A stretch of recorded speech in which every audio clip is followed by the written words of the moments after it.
সেদিন রাতের সেই চুম্বনের পর আমি ভেতরে ভেতরে ভেঙে পড়লাম। মনে হচ্ছিল আমি অপরাধ করেছি। সারা রাত ঘুম এল না।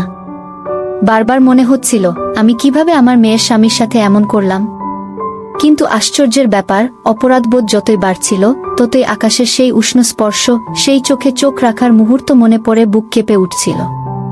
পরের দিন আকাশ যেন আগের মতোই ছিল, স্বাভাবিক, হাসি খুশি। অথচ আমি চোখ তুলে তাকাতেই পারছিলাম না। কিন্তু দুপুরে যখন বাড়ি প্রায় ফাঁকা, অনন্যা পাশের ঘরে ঘুমাচ্ছিল, আকাশ চুপি চুপি এসে আমার পাশে দাঁড়াল। আমি গরম ভাত পরিবেশন করছিলাম। হঠাৎ পিছন থেকে আকাশ আমার হাত ধরে ফেল। আমি তড়াক করে ঘুরে দাঁড়ালাম। আকাশ, এসব কি? কেউ দেখে ফেললে সর্বনাশ হবে। আমি মায়া, বয়স 50 পেরিয়েছে। স্বামী অনেক দূরে বিদেশে থাকেন কাজের কারণে। বাড়ির দায়িত্ব, সংসার, সবকিছুর ভার একাই সামলাই। আমার 2 মেয়ে। বড় মেয়েটা অনন্যা আমার চোখের মণি। বছর 2 আগে ওর বিয়ে দিলাম। জামাই আকাশ, দেখতে শান্তভদ্র ছেলে। আমাদের ছোট সংসারে ও এসে আলো জ্বালিয়ে দিল। কিন্তু সুখের সংসারে যেমন হাসি আছে, তেমনি লুকিয়ে থাকে কিছু কান্নাও। বিয়ের প্রথম দিকেই বুঝতে পারলাম আকাশ আমার মেয়ের প্রতি যতটা ভালোবাসা দেখায় ততটা ধৈর্য দেখাতে পারে না। অনন্যা এখনো ছোট, সংসারের অনেক কিছু বোঝে না। আর আকাশ, সে অস্থির মনের মানুষ। নিজের চাহিদা মেটাতে না পারলেই খিটখিট করে ওঠে। আমি মা হয়ে এটা দেখতে পারি না। অনন্যার মুখের কান্না আমার বুক ছিঁড়ে ফেলে। কিন্তু সরাসরি জামাইকেও কিছু বলা যায় না। তাই মাঝে মাঝে আমি চুপচাপ সব সহ্য করি, আবার কখনো আকাশকে বুঝিয়ে বলার চেষ্টা করি। বাবা, মেয়েটা এখনো ছোট, সময় দাও, ধৈর্য ধরো। আকাশ তখন আমার দিকে তাকিয়ে হতাশ কণ্ঠে বলে, মা, আমি তো চেষ্টা করি, কিন্তু মন কেমন অস্থির হয়ে ওঠে। আমি যেন নিজেকে নিয়ন্ত্রণ করতে পারি না। ওর কথা শুনে বুকের ভেতরটা হুহু করে ওঠে। একদিকে জামাইয়ের অস্থিরতা, অন্যদিকে মেয়ের অশ্রু। আমি মাঝখানে দাঁড়িয়ে প্রতিদিন দ্বন্দ্বের আগুনে পুড়তে থাকি। এভাবেই আমার গল্প শুরু হলো। বিয়ের পর প্রথম কমাস আমাদের বাড়ি যেন উৎসবের মতোই কেটে গেল। আকাশ আসলেই খুব ভালো ছেলে, ভদ্র, বিনয়ী।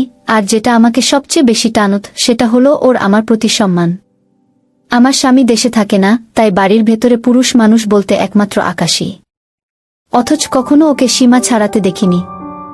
বরং প্রতিটি কথায় ও আমাকে মা বলে ডাকত। সেই ডাকের ভেতর এমন এক টান ছিল, যেন সত্যি আমারই ছেলে। আকাশ আমার হাতের রান্না খুব পছন্দ করত। একদিন সকালের নাশতা খেতে খেতে হেসে বলল, মা, আপনার রান্না খেলে মনে হয় বিদেশে থেকেও আর কষ্ট হতো না। এতদিন পরে আবার নিজের বাড়ির স্বাদ পেলাম। ওর সেই কথায় বুকটা ভরে গেল। মেয়ের স্বামী, অথচ মনে হচ্ছিল যেন নিজের সন্তানের মুখে প্রশংসা শুনছি। কিন্তু ধীরে ধীরে একটা অদ্ভুত ব্যাপার খেয়াল করলাম। যখনই আমি আকাশের দিকে তাকাই, দেখি ওর চোখে একটা কৃতজ্ঞতা, আবার যেন অন্যরকম দৃষ্টিও। আমি প্রথমে ভুল ভেবেছিলাম। ভাবলাম হয়তো আমি অতিরিক্তই ভেবে ফেলছি।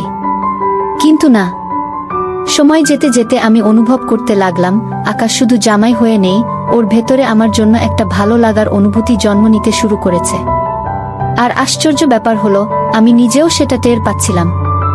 বয়সের ভারে আমার চারপাশটা যত শূন্য হয়ে উঠছিল, আকাশের সেই হাসি, ভদ্র ব্যবহার আর যত্নশীল আচরণ আমার মনকে এক অদ্ভুত টানে জড়িয়ে ফেলছিল। আমি অবশ্য নিজের মনকে বোঝাতাম, না মায়া, এটা ভুল। তুমি তো শাশুড়ি, আর ও তোমার মেয়ের স্বামী। এমন ভাবা উচিত না। তবুও যখনই আকাশ রান্নাঘরে এসে পাশে দাঁড়াতো বা আমার কোনো কাজে সাহায্য করত, মনে হতো বহুদিনের শুকনো মনের ভেতর হঠাৎ করে বৃষ্টি নামছে। হ্যাঁ, আমি বুঝতে পারলাম আমার ভেতরে ভালো লাগা শুরু হয়ে গেছে। কি সময় কেটে যাচ্ছিল ধীরে ধীরে। আকাশ আর অনন্যার সংসার জমে উঠবে ভেবেছিলাম। কিন্তু বিয়ের 1 বছরের ভেতরেই বুঝতে পারলাম ওদের দুজনের মধ্যে ঠিক বোঝাপড়া তৈরি হচ্ছে না। আমার অনন্যা এখনো ছোট, সংসার সামলানোর অভিজ্ঞতা নেই। আকাশও হয়তো ভেবেছিল বিয়ের পর একটা পরিণত, দায়িত্ববান স্ত্রী পাবে, অথচ পেল একেবারে কাঁচা বয়সের সরল মেয়েকে। প্রতিদিনই দেখি ওদের ঝগড়া হয়। আকাশ চাইতো অনন্যা তার খুঁটিনাটি বুঝুক, আবার অনন্যা সবকিছুতে শিশুসুলভ অভিমান করত। আমি মা হয়ে একদিকে মেয়ের কান্না সামলাই, অন্যদিকে জামাইকে বোঝাই। কিন্তু অদ্ভুতভাবে একটা ব্যাপার আমার চোখ এড়ায়নি। অনন্যার সাথে ঝগড়া হলেও আকাশ আমার কাছে এসে যেন শান্তি পেত। রাতের খাওয়ার পর আমি টিভির সামনে বসি। আকাশও পাশে এসে বসে থাকে। একদিন আকাশ হঠাৎ আমার দিকে তাকিয়ে বলল, মা, আপনাকে ছাড়া আমি আসলে টিকতে পারতাম না। আপনি না থাকলে হয়তো অনেক আগেই সব ছেড়ে চলে যেতাম। ওর কণ্ঠে এমন এক ভরসা ছিল যে আমার বুকটা ভরে গেল। আমি শুধু হেসে বললাম, বাবা, সংসার মানেই ধৈর্য। সময় লাগবেই। তুমি একটু সহনশীল হলে দেখবে সব ঠিক হয়ে যাবে। কথা শেষ হলো, কিন্তু আমার ভেতরে অন্যরকম একটা আলোড়ন বয়ে গেল। আমি বুঝতে পারলাম আকাশ আমাকে শুধু শাশুড়ি বলে মেনে চলে না, আমার ভেতরে সে আরেকটা আশ্রয় খুঁজে পায়। পরের দিন সকালে রান্নাঘরে কাজ করছিলাম। হঠাৎ দেখি আকাশ চুপচাপ দাঁড়িয়ে আছে দরজায়। আমি বললাম, কি বাবা, এখানে দাঁড়িয়ে আছো কেন? আকাশ একটু থমকে বলল, মা, আমি জানি আপনি একমাত্র মানুষ যিনি আমাকে বুঝতে পারেন। সেদিনের পর থেকে আমার জীবন বদলে গেল। আকাশ আর আমি শুধু শাশুড়ি জামাই থাকলাম না। আমাদের ভেতরে এক অদ্ভুত সম্পর্ক গড়ে উঠল, যেখানে ভালোবাসা ছিল, আকর্ষণ ছিল, আবার ভয়ও ছিল। প্রতিটি মুহূর্তে আমি অপরাধবোধে ভুগতাম। মেয়ের মুখটা চোখের সামনে ভেসে উঠত। আমি বলতাম, না আকাশ, আমরা যা করছি সেটা অন্যায়, আমাদের থামতে হবে। কিন্তু যখনই আকাশ আমার দিকে তাকাত, সেই চোখের ভেতরে এমন এক আকুলতা থাকত যে আমি আর শক্ত হতে পারতাম না। বহু বছরের নিঃসঙ্গতা, শূন্যতা, অভাব সব মুছে যেত ওর স্পর্শে। আমি বুঝে গিয়েছিলাম আমরা এক অদ্ভুত ঘূর্ণির মধ্যে পড়ে গেছি। এখানে না ফিরতে পারা যায়, না এগোতে পারা যায়। একদিন রাতে আকাশ আমার পাশে এসে বলল, মা, আমি জানি আমরা ভুল করছি, কিন্তু আমি যদি আপনাকে না পাই তবে বেঁচে থাকার কোনো মানে খুঁজে পাই না। আপনি কি চান আমি ভেঙে পড়ি? আমি চোখে জল নিয়ে বললাম, আকাশ, আমি তোমার জন্য সবকিছু করতে পারতাম যদি তুমি আমার জামাই না হতে। আমরা দুজনেই চুপ করে গেলাম। শুধু নীরবতা ভর করে থাকল। সেদিন আমি সিদ্ধান্ত নিলাম আমাদের এই সম্পর্ক আর এগোনো উচিত নয়। আমি জানতাম সমাজ মেনে নেবে না, আমার মেয়ে ভেঙে পড়বে, আর আমি নিজেকেও ক্ষমা করতে পারবো না। পরের সকালে আকাশকে ডেকে বললাম, বাবা, তুমি আমার জীবনে আলো হয়ে এসেছিলে। তুমি আমার একাকিত্ব ভরিয়ে দিয়েছ, কিন্তু এ সম্পর্ক আমাদের ধ্বংস করে দেবে। আমি তোমার মা, আমি তোমার আশ্রয়। এভাবেই আমাকে রেখো, আর কোনো সীমা পেরিয়ে যেও না। আকাশ দীর্ঘক্ষণ চুপ করে থাকল। তারপর ধীরে মাথা নেড়ে বলল, আপনার ইচ্ছাই শেষ কথা মা। আমি প্রতিশ্রুতি দিচ্ছি আপনাকে আর কোনো কষ্ট দেব না। ওর চোখে জল টলমল করছিল। আমি হাত বাড়িয়ে মাথায় হাত রাখলাম। মনে হচ্ছিল বুক ভেঙে যাচ্ছে, তবুও হাসলাম। হয়তো আমরা দুজনেই জানতাম আমাদের ভালোবাসা কখনো নাম পাবে না, কখনো প্রকাশ পাবে না। কিন্তু সেই অদৃশ্য টান, সেই অস্বীকার করা যায় না এমন অনুভূতি আমাদের দুজনকেই বদলে দিয়েছে। আজ এত বছর পরও আমি আকাশকে জামাই বলেই ডাকি। ও আমাকে মা বলে সম্বোধন করে। কিন্তু আমাদের চোখের ভেতর গভীর কোথাও একটা গোপন নদী বয়ে চলে, যা শুধু আমরা দুজনেই জানি। সেই চোখ দুটোতে এক অদ্ভুত উষ্ণতা ছিল। আমার বুকের ভেতর কেঁপে উঠল। অনেক বছর পর কেউ আমাকে এভাবে বোঝে বলে অনুভব করাল।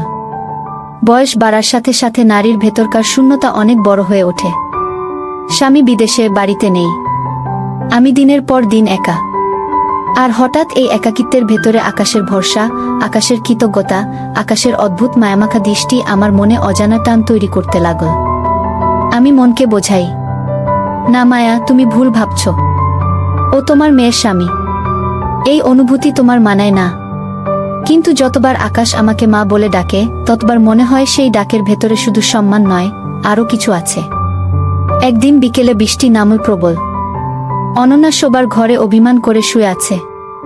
আমি বারান্দায় বসে বৃষ্টি দেখছি। হঠাৎ আকাশ এসে আমার পাশে দাঁড়াল। ভিজে হাওয়া এসে চুল এলোমেলো করে দিল। আকাশ এগিয়ে এসে আমার কপালের চুলটা সরিয়ে দিল খুব স্বাভাবিক ভঙ্গিতে। আমি আঁতকে উঠলাম। এই কি করছো?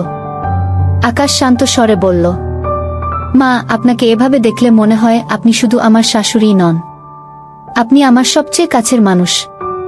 ওর কথায় শরীর কাঁপতে লাগল। মনে হলো বুকের ভেতর জমে থাকা একসময়ের নিঃসঙ্গতা ঝড় হয়ে বেরিয়ে আসতে চাইছে। সেদিন প্রথমবার আমি ভয় পেয়েছিলাম। ভয় পেয়েছিলাম এই টানাপোড়েন যদি নিয়ন্ত্রণের বাইরে চলে যায়। বৃষ্টি ভেজা সেই বিকেলের পর থেকে আমার ভেতরে অদ্ভুত একটা পরিবর্তন শুরু হলো। আকাশকে দেখলেই বুকের ভেতর অজানা কাঁপুনি জাগে। আমি যতই নিজের মনে বোঝাই ও তো জামাই, এই ভাবনা ঠিক নয়, তবুও মন একেবারেই মানতে চায় না। একদিন সন্ধ্যায় আমি রান্নাঘরে রান্না করছি। হঠাৎ দেখি আকাশ ঢুকে পড়ল ভেতরে। আমি বললাম, কি বাবা, তোমার তো রান্নাঘরে আসার কথা না, যাও বাইরে বসো। আকাশ চুপ করে দাঁড়িয়ে থাকল। তারপর ধীরে ধীরে বলল, মা, আমি জানি আপনি রাগ করবেন, কিন্তু আমি না বললে পারছি না। আপনি কি জানেন, আপনার কাছে এলে আমার ভেতরের সব অস্থিরতা দূর হয়ে যায়। আমার হাত কাঁপতে লাগল। কড়াই থেকে ঝোলের গন্ধ আসছিল, কিন্তু তখন আমার মাথা ঘুরপাক খাচ্ছিল অন্যদিকে। আমি গম্ভীর গলায় বললাম, এমন কথা আর কোনোদিন বলবে না আকাশ।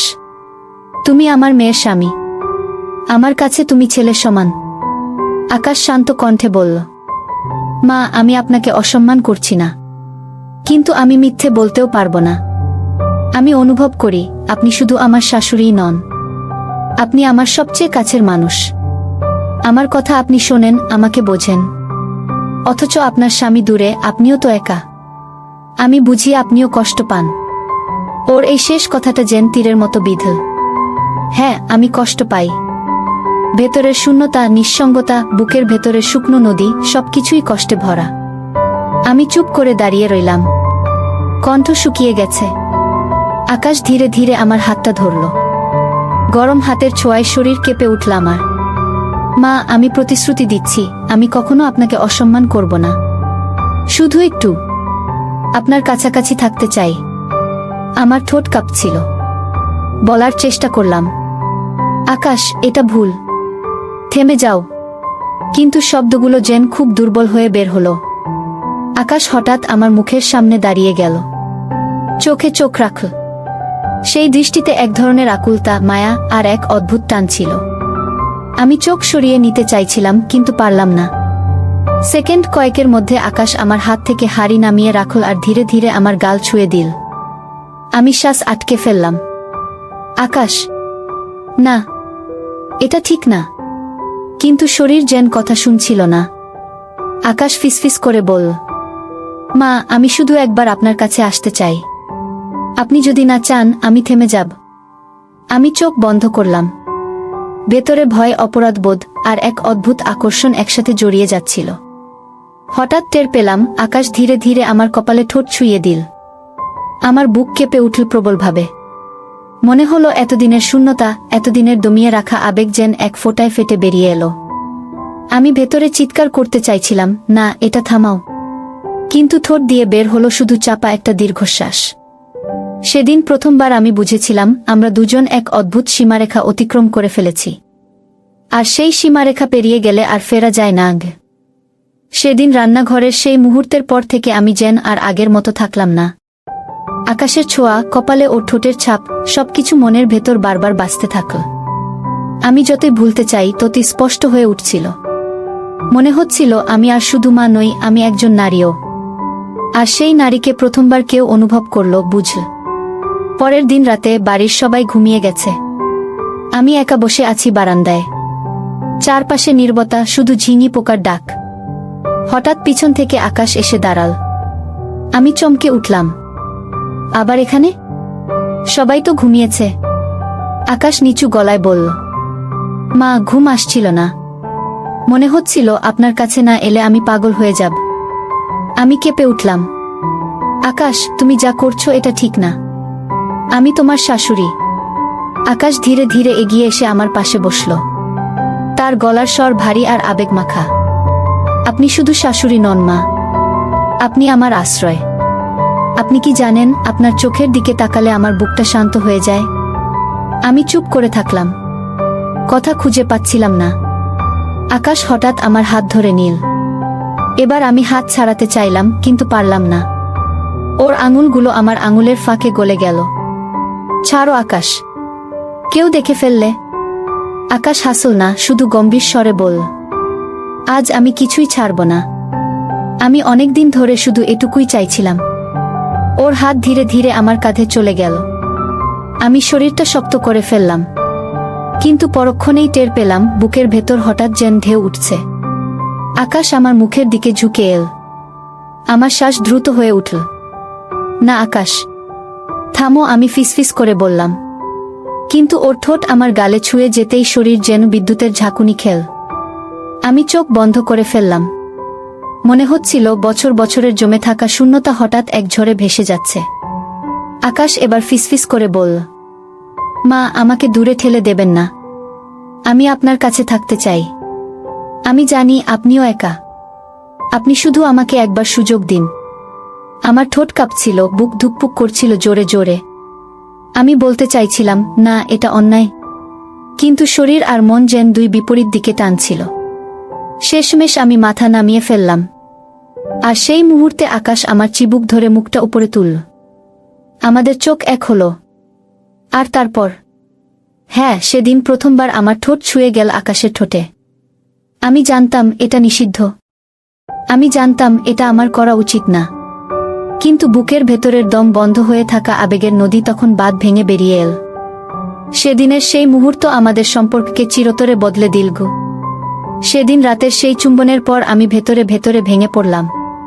মনে হচ্ছিল আমি অপরাধ করেছি। সারা রাত ঘুম এল না। বারবার মনে হচ্ছিল, আমি কিভাবে আমার মেয়ের স্বামীর সাথে এমন করলাম। কিন্তু আশ্চর্যের ব্যাপার, অপরাধবোধ যতই বাড়ছিল ততই আকাশের সেই উষ্ণ স্পর্শ, সেই চোখে চোখ রাখার মুহূর্ত মনে পড়ে বুক কেঁপে উঠছিল। পরের দিন আকাশ যেন আগের মতোই ছিল, স্বাভাবিক, হাসি খুশি। অথচ আমি চোখ তুলে তাকাতেই পারছিলাম না। কিন্তু দুপুরে যখন বাড়ি প্রায় ফাঁকা, অনন্যা পাশের ঘরে ঘুমাচ্ছিল, আকাশ চুপি চুপি এসে আমার পাশে দাঁড়াল। আমি গরম ভাত পরিবেশন করছিলাম। হঠাৎ পিছন থেকে আকাশ আমার হাত ধরে ফেল। আমি তড়াক করে ঘুরে দাঁড়ালাম। আকাশ, এসব কি? কেউ দেখে ফেললে সর্বনাশ হবে। আকাশ একদম শান্ত। আমার চোখের দিকে তাকিয়ে ফিসফিস করে বলল, আমি আর লুকিয়ে রাখতে পারছি না মা। আমি আপনাকে চাই, শুধু চাই আপনার কাছে থাকতে। আমার বুক কাঁপছিল। বললাম, না আকাশ, থামো, এটা ভুল। কিন্তু ওর চোখে তখন এক অদ্ভুত জেদ। ধীরে ধীরে আমার গাল ছুঁয়ে দিল। আমি শরীরটা সরাতে চাইছিলাম, কিন্তু শক্তি যেন চলে যাচ্ছিল। সেই মুহূর্তে আমি বুঝলাম, আমার ভেতরের নারীটা জেগে উঠেছে। বহু বছর ধরে যে অনুভূতি শুকিয়ে গিয়েছিল সেটা হঠাৎ করে বন্যার মতো ফিরে এসেছে। আকাশ আমাকে টেনে নিয়ে গেল পাশের ঘরে। দরজা বন্ধ হলো। আমার বুক ধুকপুক করছিল প্রবলভাবে। আমি বললাম, না আকাশ, এটা ঠিক না। আমি তোমার শাশুড়ি। আকাশ আমার কানের কাছে মুখ নিয়ে বলল, আপনি শুধু শাশুড়ি নন, আপনি সেই নারী যাকে আমি সবচেয়ে বেশি অনুভব করি। আমাকে আটকাবেন না। তারপরই ও আমার ঠোঁটে ঠোঁট রাখল। এবার আর আমি সরতে পারলাম না, বরং নিজের অজান্তেই আমি প্রতিউত্তর দিলাম। আমার দম বন্ধ হয়ে আসছিল, কিন্তু একই সাথে মনে হচ্ছিল এটাই আমার বেঁচে থাকার মুহূর্ত। আকাশ আমাকে শক্ত করে জড়িয়ে ধরল। আমি চোখ বন্ধ করে ফেললাম। বুকের ভেতর জমে থাকা একাকিত্ব, অভিমান, তৃষ্ণা সব একসাথে ভেসে যাচ্ছিল। কক্ষের ভেতর তখন শুধু আমাদের নিঃশ্বাসের শব্দ। বাইরে পৃথিবী থেমে গেছে যেন। সেদিন আমি বুঝেছিলাম, আমি আর আকাশ, আমরা দুজনেই নিজেদের নিয়ন্ত্রণ হারিয়ে ফেলেছি। আমি জানতাম এই পথ নিষিদ্ধ। কিন্তু সেই মুহূর্তে আমি শুধু নারী ছিলাম, একজন একাকী, ভালোবাসার তৃষ্ণায় কাতর নারী। আর আকাশ ছিল আমার সামনে দাঁড়ানো একমাত্র আশ্রয়। সেদিনের পর থেকে আমার জীবন বদলে গেল। আকাশ আর আমি শুধু শাশুড়ি, জামাই থাকলাম না। আমাদের ভেতরে এক অদ্ভুত সম্পর্ক গড়ে উঠল, যেখানে ভালোবাসা ছিল, আকর্ষণ ছিল, আবার ভয়ও ছিল। প্রতিটি মুহূর্তে আমি অপরাধবোধে ভুগতাম। মেয়ের মুখটা চোখের সামনে ভেসে উঠত। আমি বলতাম, না আকাশ, আমরা যা করছি সেটা অন্যায়, আমাদের থামতে হবে। কিন্তু যখনই আকাশ আমার দিকে তাকাত, সেই চোখের ভেতরে এমন এক আকুলতা থাকত যে আমি আর শক্ত হতে পারতাম না। বহু বছরের নিঃসঙ্গতা, শূন্যতা, অভাব সব মুছে যেত ওর স্পর্শে। আমি বুঝে গিয়েছিলাম, আমরা এক অদ্ভুত ঘূর্ণির মধ্যে পড়ে গেছি। এখানে না ফিরতে পারা যায়, না এগোতে পারা যায়। একদিন রাতে আকাশ আমার পাশে এসে বলল, মা, আমি জানি আমরা ভুল করছি, কিন্তু আমি যদি আপনাকে না পাই তবে বেঁচে থাকার কোনো মানে খুঁজে পাই না। আপনি কি চান আমি ভেঙে পড়ি? আমি চোখে জল নিয়ে বললাম, আকাশ, আমি তোমার জন্য সবকিছু করতে পারতাম যদি তুমি আমার জামাই না হতে। আমরা দুজনেই চুপ করে গেলাম, শুধু নীরবতা ভর করে থাকল। সেদিন আমি সিদ্ধান্ত নিলাম আমাদের এই সম্পর্ক আর এগোনো উচিত নয়। আমি জানতাম সমাজ মেনে নেবে না, আমার মেয়ে ভেঙে পড়বে, আর আমি নিজেকেও ক্ষমা করতে পারবো না। পরের সকালে আকাশকে ডেকে বললাম, বাবা, তুমি আমার জীবনে আলো হয়ে এসেছিলে, তুমি আমার একাকিত্ব ভরিয়ে দিয়েছ, কিন্তু এ সম্পর্ক আমাদের ধ্বংস করে দেবে। আমি তোমার মা, আমি তোমার আশ্রয়, এভাবেই আমাকে রেখো, আর কোনো সীমা পেরিয়ে যেও না। আকাশ দীর্ঘক্ষণ চুপ করে থাকল, তারপর ধীরে মাথা নেড়ে বলল, আপনার ইচ্ছাই শেষ কথা মা। আমি প্রতিশ্রুতি দিচ্ছি আপনাকে আর কোনো কষ্ট দেব না। ওর চোখে জল টলমল করছিল। আমি হাত বাড়িয়ে মাথায় হাত রাখলাম, মনে হচ্ছিল বুক ভেঙে যাচ্ছে, তবুও হাসলাম। হয়তো আমরা দুজনেই জানতাম আমাদের ভালোবাসা কখনো নাম পাবে না, কখনো প্রকাশ পাবে না, কিন্তু সেই অদৃশ্য টান, সেই অস্বীকার করা যায় না এমন অনুভূতি আমাদের দুজনকেই বদলে দিয়েছে। আজ এত বছর পরও আমি আকাশকে জামাই বলেই ডাকি, ও আমাকে মা বলে সম্বোধন করে, কিন্তু আমাদের চোখের ভেতর গভীর কোথাও একটা গোপন নদী বয়ে চলে।